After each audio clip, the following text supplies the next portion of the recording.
नमस्कार दोस्तों, ज्योतिष और आध्यात्म के इस अद्वितीय चैनल में जिसका नाम है एस्ट्रो एंड ट्रेडिशंस में आपका बहुत बहुत स्वागत है। साथियों, जन्मपत्री में सभी ग्रह नवग्रह जिन जिन परिस्थितियों में विराजमान होते हैं और क्या होते हैं उनके लाभ अथवा हानि, वो हम आज जानेंगे। इसी क्रम के अंदर सूर्य का प्रभाव जन्मपत्री में किन किन स्थानों पर कैसा कैसा होता है उसको आप जान सकते हैं। यदि आपको अपनी जन्मपत्री देखनी है अथवा आप अपनी जन्मपत्री के रहस्यों से पर्दा उठाना चाहते हैं तो इस वीडियो को पूरा देखिएगा और इसको लाइक कीजिएगा, सब्सक्राइब कीजिएगा, अपने सभी साथियों के साथ इसको साझा कीजिएगा। चलिए आगे बढ़ते हैं। यदि जन्म के समय सूर्य लग्न में हो तो जातक के ये जो केश होती हैं, ये केश थोड़े से कम होते हैं, यानी कि बाल जो होते हैं वो लगभग उड़ जाते हैं और ऐसा व्यक्ति प्राय कई बार अत्यधिक क्रोध का सामना भी करना पड़ता है। सूर्य की लग्न के अंदर जो स्थिति है उससे व्यक्ति को आलसी प्रवृत्ति का भी कई बार बनाता है, देखा जाता है। ऐसे व्यक्ति की जो हाइट होती है वो काफी अच्छी होती है, एक मध्यम शरीर का हाइट वाला व्यक्ति होता है। साथ ही साथ ऐसे व्यक्ति प्रभावशाली भी होते हैं, अपनी बात को सत्य सिद्ध करने में ये अपना पूरा प्रयास करते हैं। साथ ही ऐसे व्यक्ति कई बार अपनी क्षमा न करने की प्रवृत्ति के लिए भी जाने जाते हैं। इनके जो नेत्र होते हैं वो विशेष प्रकार के होते हैं। यदि जन्म कर्क लग्न में हो और वहां पर सूर्य लग्न में हो तो ऐसे जो व्यक्ति होते हैं वो एक विचित्र विशेष प्रकार की आंखों के साथ जन्म लेते हैं। यदि मेष लग्न हो और सूर्य लग्न में हो तो भी उससे नेत्र रोग होने की संभावना प्राय बनी रहती है।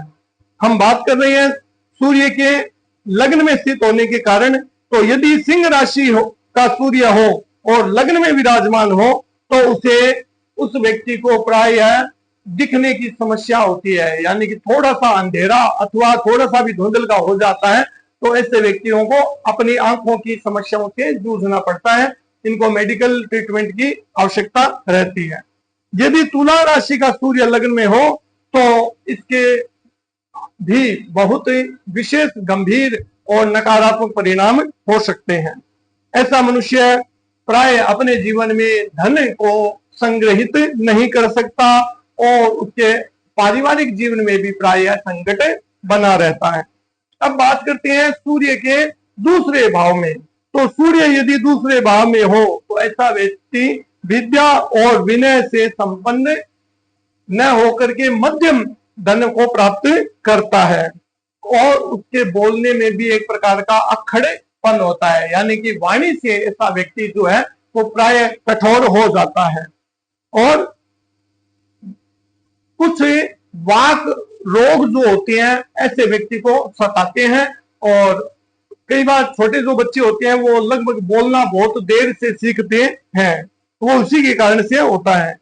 यदि सूर्य तीसरे भाव में हो तो मनुष्य कोई भी जो जातक है वो युद्ध में शूरवीर की तरह से दिखाई देता है और धनी होता है और ऐसे जातकों के अंदर उदारता प्राय बहुत ज्यादा होती है, किंतु अपने लोगों से ये शत्रुता भी रखते हैं, यानी अपने परिवार जनों से, अपने भाई बंधुओं से इनकी शत्रुता भी प्राय हो जाती है। यदि चौथे स्थान में सूर्य हो तो मनुष्य को सुख से हीन कर देता है और ऐसे व्यक्तियों के पास यदि कोई भूमि हो तो वो भूमि या तो उनके हाथ से चली जाती है अथवा ये भूमि को वापस खरीदने में सक्षम नहीं होते। यदि चौथे भाव में सूर्य हो तो ऐसे व्यक्तियों को अपने स्वयं के घर की प्राप्ति भी जीवन काल में बहुत लंबे समय के बाद होती है। चतुर्थ से इन सभी बातों का विचार किया जाता है। ऐसा व्यक्ति अपने पिता से पाई हुई जायदाद या संपत्ति को व्यय कर देता है। अगर पंचम भाव में सूर्य हो तो ऐसा व्यक्ति सुखहीन, धनहीन और आयुहीन हो जाता है। ये बहुत ही अनुभव की बात है। प्राय क्या होता है, जब हम जन्मपत्रियां देखते हैं रोज तो सूर्य की स्थिति हमें देखनी ही होती है। तो जब सूर्य की स्थिति देखते हैं और सूर्य इन भावों में होते हैं तब उसके निश्चित रूप से नकारात्मक परिणाम देखने को मिलते हैं। और यदि साथ में नवांश को भी मिला लिया जाए, नवांश और त्रिशांश को भी यदि मिला लिया जाए तो निश्चित रूप से ऐसे जो जातक होते हैं वो कई बार भाग्य के बहुत ऊंचे पायदान पर चले जाते हैं, तो कई बार बहुत ज्यादा प्रयास करने पर भी उनका भाग्य उनका साथ नहीं देता है।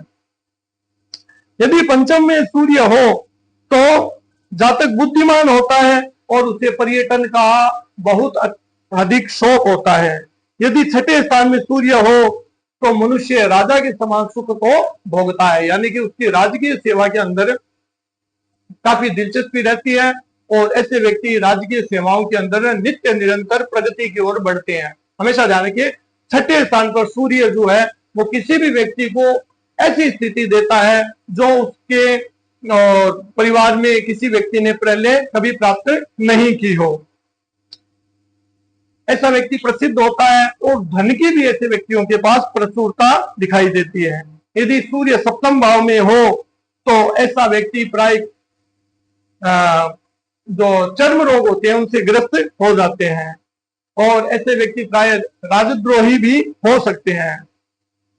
और सप्तम भाव में यदि सूर्य हो तो प्राय ऐसे व्यक्तियों को अपमानित भी बहुत बार होना पड़ता है।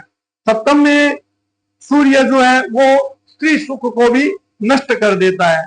यदि अष्टम भाव में सूर्य हो तो उसकी आयु जो है वो क्षीण होती है और ऐसा व्यक्ति प्राय निरोग नहीं रहता।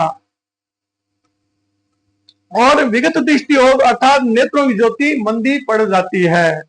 हमने इस प्रकार सूर्य की जो अलग अलग भावों के अंदर अष्टम भाव तक इनमें विचार किया है। यदि सूर्य नवम भाव में हो तो पिता से हीन हो जाए, ऐसा व्यक्ति जो होता है वो पिता के साथ प्राय नहीं रहता, वो जल्दी ही अपना घोड़ छोड़ के अलग रह जाता है।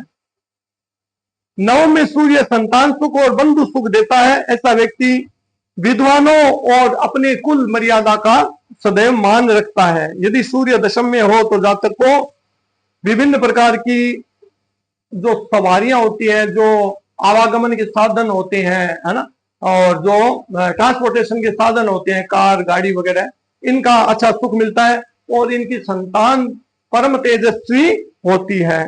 ऐसा व्यक्ति बुद्धिमान होता है, लक्ष्मीवान होता है और ख्याति प्राप्त होता है। यदि 11वें भाव में सूर्य हो तो मनुष्य को धन की बिना कामना के भी असीम धन उसके पास उपलब्ध होता है, अर्थात यूं कह सकते हैं कि बिना प्रयास के भी वो अत्यधिक धन को प्राप्त कर लेता है। और ऐसे व्यक्ति दीर्घायु होते हैं। ऐसे व्यक्तियों को कभी जीवन में दुखों का सामना नहीं करना पड़ता और बहुत से आदमियों के ऊपर वह व्यक्ति राज करता है, यानी कि बहुत सारे लोग उसके अंडर काम करने वाले होते हैं। यदि 12वें घर में सूर्य हो तो उस व्यक्ति की अपने पिता से कभी नहीं बनती, ऐसा व्यक्ति अपने पिता का सदैव विरोध करता है और ऐसे व्यक्तियों को नेत्र रोग की भी प्रबल संभावना रहती है। और खास तौर से 12वां भाव जो होता है वो बाएं नेत्र का प्रतिनिधित्व करता है, तो ऐसे व्यक्तियों को प्राय बाएं बाई जो आंख है उससे संबंधित तकलीफ होती है और ऐसा व्यक्ति प्राय अपने जीवन में धनहीन होता है और कुछ मौकों पर उसकी ख्याति को भी और प्रतिष्ठा को भी दांव पर लगाना पड़ता है। तो इस तरह से ये सूर्य के 12 भावों के अंदर 12 प्रकार के जो फलादेश है वो आपको बताए गए हैं। वीडियो आपको अच्छी लगी हो तो इसे लाइक करें, सब्सक्राइब करें और हमारे चैनल को फॉलो करना न भूलें, बेल आइकॉन को दबाना न भूलें। साथ ही साथ हम और किन विषयों पर वीडियो बना सकते हैं, आप अपना मार्गदर्शन, अपनी राय कमेंट बॉक्स में जरूर दीजिए। धन्यवाद।